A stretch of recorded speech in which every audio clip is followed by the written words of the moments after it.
Hello, in front of me I've got ASUS Zenfone M2. Today I'll show you how to check Google Assistant language.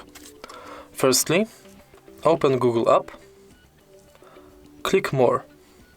Here, click Settings and Google Assistant. Next, scroll down and click Languages. You can choose between two languages. For example, here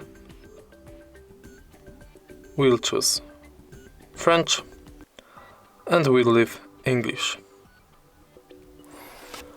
If you find this tutorial helpful, please leave like, comment and subscribe.